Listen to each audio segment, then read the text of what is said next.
guys? My friends, how are you doing today? I hope everybody's having a great day.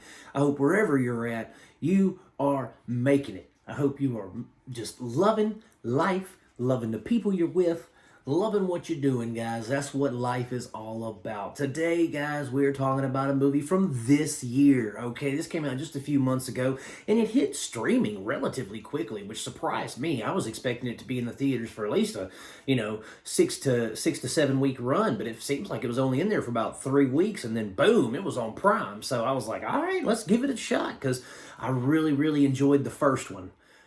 I really did. I thought it was an excellent film. I thought it was unique in a special kind of way. But before we dive into it, guys, hit that like and subscribe button, because I'm about to tell you about The Accountant 2. Okay, The First Accountant, you just heard me say, I enjoyed the heck out of it. I thought it was a fantastic film, because you don't really see action dramas like that where the main character is like an autistic BA, right? You don't see that very often. And well, actually, I've never seen it, if I'm being honest. That was the first movie I'd ever seen it in. And so when I heard that a sequel was coming out, I was like, yes, absolutely. I loved Ben Affleck's character in it. I liked the premise of it, everything. It was a good, fun action film. Put on The Accountant 2 with the missus. We're sitting there, we're watching it. And we're only into it a few minutes before the first eye roll moment comes up. And now a lot of my contemporaries, a lot of people that I personally know have watched it and said, man, it's better than the first one. There's not very many sequels that are better than the first one, but this is it. I heard that many times going into this. And I hate to say it, I don't feel the same way. Where the first film had a lot of conceivable action moments, and even when you had improbable moments, they weren't impossible moments. When you had moments in the action where you could have rolled your eyes, they made it so that you didn't want to, because you were so in it. You were so engaged in what was going on the screen that you weren't paying attention to the inconsistencies or the situations and conveniences that they find themselves in, the situations of convenience that they find themselves in. This film was rife with that, and it drove me crazy, especially since I liked the first film so much. This had plenty of action, good action, but there was a lot of instances where I would sit there watching it. And now, I'm no combat veteran. I've never served in the military. I've never, none of that. But I know guns. I'm a hunter. I'm a shooter. I enjoy firearms, okay? I'm from the South. That's what we do. So I know how guns work, against certain objects, against, say, a bulletproof vest at close range with a high-powered rifle. I don't think you're walking away from that. And so the thing is, especially, okay, and let's say it is a high-powered rifle. Well, you're fighting guys with illegal weapons, so what makes you think that those bullets in that high-powered rifle are not steel core and they're going to punch right through that? You know what I'm saying?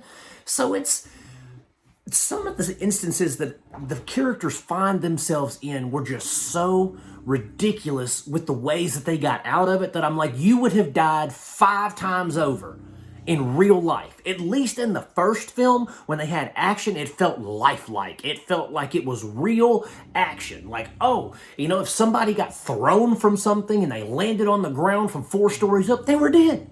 They didn't get up. They didn't dust themselves off, load a bullet, and go back to work. No. This had some of the most preposterous action in it that I have ever seen.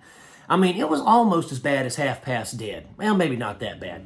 But it had some just ridiculous action that I watched and I thought to myself, there's no way that the filmmaker thought people will believe that he walked away from that unscathed. It really, really drove me crazy, guys. Now, that is my main complaint about the film. That is my main issue with it, is just some of the, like I said, situations of convenience, just ignoring the way that bullets operate, even though you're in a military-style film. Just things like that drove me crazy. What I loved about the film, Jon Bernthal, Ben Affleck, best chemistry ever. Like, I laughed at those dudes. They were so funny, and they had great chemistry. Bernthal is this, like, foul mouth, he's a psychopath. And I loved it because he's one of those psychopaths that's almost like the Joker, because he's like, when we're first introduced to his character in this film, he's sitting there talking to a girl, and then he's talking on the phone to his brother. They're getting into it, and then then he starts talking to the girl again when they hang up, calls back, talks some more, talks to her. She's like, "Please don't hurt me." And he's like, "What?" And then he walks out, and you see a room full of dead Russians, right? And you're like, oh, he was on a job when he called. So it was like stuff like that really amused me. I thought it was good storytelling. The story was fun, I mean, I'm not going to tell you what the story was about because I feel like that would, take a little bit away from it. But the story was fun. The chemistry between those two guys was off the charts. I loved it. I was laughing, all that. It was great. But my main complaint with the whole film is the action. The action parts, I mean, like, I would love to see Jon Bernthal and Ben Affleck do like a buddy comedy or a buddy cop movie. Give me another, what's it called? Oh man, I can't remember it off the top of my head. With Will Ferrell and Mark Wahlberg, the wrong guys, the other guys, whatever it is. Those, like, make a buddy comedy with Ben Affleck and Jon Bernthal doing that. Take my money now. That would be hilarious because these guys are something special together. They're like The Rock and Kevin Hart, but not as lame. You know what I'm saying? But that was the highlight of the film, was those two guys. But yeah, The Accountant 2, guys, I mean, is it worth your time to watch? Sure. If you enjoyed the first one, I mean, apparently I'm in the minority not enjoying it as much as the first one. So if you enjoyed it as much as the first one, you may like it more than the first one. Or if you enjoyed the first one, you may like this more than the first one. If not, you may be like me and be like, it was all right. Because it was just all right. It wasn't anything to write home to your ma about or nothing like that. It's just an action film. So that's it, guys. Take it for what it is. The Accountant 2 is streaming on Prime Video if you want to give it a shot. And as always, I am going to keep making them as long as you hit that like and subscribe button on the way out. And thank you for tuning in, my friends. God bless you. Peace out, and I will see you soon.